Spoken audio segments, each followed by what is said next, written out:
நீங்க பாத்துட்டு இருக்க ரோசி அப்படிங்கிற பொண்ணு அவளோட ட்ரெஸ் எல்லாத்தையுமே ரிமூவ் பண்ணிட்டு அங்க இருந்த நதிக்குள்ள இறங்குறதுக்காக போறாங்க. ஆனா கொஞ்ச தூரம் போகவே அவளுக்கு பேலன்ஸ் சரியா கிடைக்காதனால இவ மறுபடியும் நதிக்கரைக்கே திரும்ப வந்துடுறா.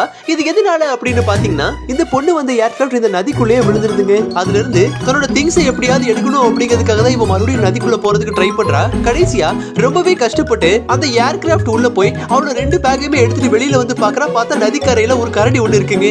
இதை பார்க்கவே இவ்வளவு ரொம்பவே பயந்து கிட்ட இருந்து நம்ம எப்படி தப்பிக்க போறோம்னு சொல்லி ரொம்பவே பயந்துகிட்டு இருக்கா. ஆனா கொஞ்ச நேரம் கழிச்சு அந்த கரடி போகவும் இவளும் பத்திரமா அந்த நதியில இருந்து வெளியில வந்து அவரோட பேக்கை செக் பண்ணி பாக்குறாங்க. பார்த்தா அதுல இருக்கிறது எல்லாமே ஈரத்துல நனைஞ்சு வேஸ்டாவே போயிருச்சு. இனி நம்மள யாராவது காப்பாத்துற வரைக்கும் நம்ம இந்த இடத்துல தான் சர்வை பண்ணணும் அப்படிங்கிறதுக்காக இவ்வளவு அங்க இருக்க பொருளை வச்சு உயிர் வாழ ஆரம்பிக்கிறாங்க. எப்படியாவது நமக்கு நெருப்பு தேவை அப்படின்னு சொல்லி அவ வச்சிருந்த பணத்தை ஒரு பொருட்டாவே எண்ணாம அது சாதாரண பேப்பர் நினைச்சு அதை வச்சு எரிச்சு இந்த காட்டுல வாழ்க்கையை வாழவும் தொடங்கிடுறாங்க.